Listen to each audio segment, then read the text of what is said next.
make sure you go over here and subscribe to my live stream channel. I'll be live streaming on a regular basis from December 19th, 2018, this year, in a couple of weeks' time. And there will be content on here which you will not find on my main channel. So all of you guys, make sure if you want to be up on my live streams that you subscribe to this channel right here. It's called Hatman Boxing Live, The Objective Perspective. Go over and subscribe now, then enjoy the rest of this video. You see the interviews that Eddie Hearn's been doing over the past couple of days. 70% chance Joshua fights Wilder or Fury next at Wembley. This one here, we maybe have Joshua versus Fury next. I take things on a case-by-case basis. And in this case, I don't believe you, Eddie. I don't believe you. I don't think that there is much chance of Anthony Joshua versus Wilder or Fury next. I think this is a case of Eddie Hearn trying to keep Anthony Joshua in the mouths and in the minds of the public, because for the moment, Deontay Wilder and Tyson Fury have stolen the limelight in the heavyweight division. Oh, yes, they have. And so Eddie Hearn is trying to make sure the public keep Anthony Joshua in their minds and keep Anthony Joshua in the conversation by associating his name with Wilder or Fury. Now, it's only the same thing that Wilder and Fury have been doing for a long time. They were doing the same thing. They were using Joshua's name to keep themselves in the limelight and try to drum up some publicity for themselves. And now the shoe's on the other foot. Now the tables are turned and Eddie Hearn is doing the exact same thing. That is what he's doing. Now, if Eddie Hearn proves me wrong, I'll put my hands up and say, I was wrong, Eddie. Sorry for doubting you. But in my opinion, I don't think Eddie Hearn really believes there's a 70% chance that Joshua is going to fight either Wilder or Fury at Wembley in April. I think there might be a 5% chance, 10% chance. Maybe I'm wrong. I hope I'm wrong, because I want to see this undisputed unification fight happen next. That's what I want to see, people. Yeah, I want to see it. But I don't really hold out much hope for it, to be honest with you. We'll see. But let me know what you guys think in the comment section below. And it's not because I think Anthony Joshua's ducking or Eddie Hearn is protecting Joshua or anything like that. It's because of this. Well, for one, it's because I think the negotiations are going to be difficult. I think both sides, whether it's Joshua negotiating with Fury or Joshua negotiating with Wilder, I think both sides are going to be very stubborn. Even more so now than before because of this.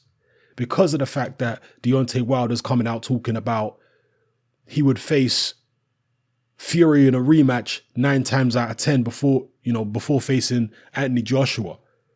He'd much rather a rematch with Fury, and he's talking about the rematch is going to be immediate. Now, maybe he's got no choice in the matter. Maybe there is a rematch clause, because the whole rematch clause situation has been very strange, because initially it seemed as though there definitely was a rematch clause. Then there started being this ambiguity surrounding it where Frank Warren wasn't quite giving a straight answer about whether there was a rematch clause or not. So God knows. But some people have commented and said, well, yeah, of course Deontay Wilder would want to face Tyson Fury first rather than taking on Joshua, because Tyson Fury is not a puncher.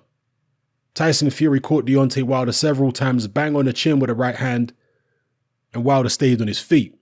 Wilder wasn't in serious trouble. If Anthony Joshua caught him like that, what would happen? Would Deontay Wilder stay on his feet? Would Deontay Wilder not be in serious trouble? Is that the reason why he's far more interested in taking on Tyson Fury in a rematch than taking on Anthony Joshua? You guys let me know in the comment section below. All right, so just a quick video here giving you my initial feeling and what Eddie Hearn is saying. I think he's just trying to keep Joshua's name in the conversation because Wilder and Fury have stolen his limelight a little bit, and he doesn't have an opponent yet. You see, it would be a little better for Joshua and Eddie Hearn if they had an opponent for April, but they don't. Not a concrete one. Yeah, they're talking about maybe Dylan White, maybe Alexander Usyk, maybe this one, maybe that one, but there's no concrete opponent. If they had a concrete opponent who the public were happy with and the public could get excited about, then it will be a different situation. But look, Eddie Hearn's doing his job. Promoters are supposed to promote, and he's promoting his man. That's what he's doing. He's promoting Anthony Joshua. That's what they do. Yeah, of course they talk rubbish. Of course they are economical with the truth. Of course they try and steer the narrative and maybe disingenuous quite often. Yeah, that's how promoters are. But that's what you paid him for, right? You paid him to make sure that your name stays in everybody's mouths. That's what you paid him for. So, yeah, let me know what you guys think in the comment section below. It's happening, I'm out. Join me on Patreon. I upload a minimum of 2 podcasts every single week, covering a wide variety of controversial topics, as well as live stream Q&A sessions. Take a look on screen right now at some of the podcasts I've produced so far. For just $3 a month, the equivalent of about £2 a month, you get access to all my new podcasts and my entire back catalogue of past podcasts, including my popular Confessions of a Nightclub Bouncer series. You can listen on your computer or on your smartphone or tablet by downloading the Patreon app from the Google Play Store or the App Store for free.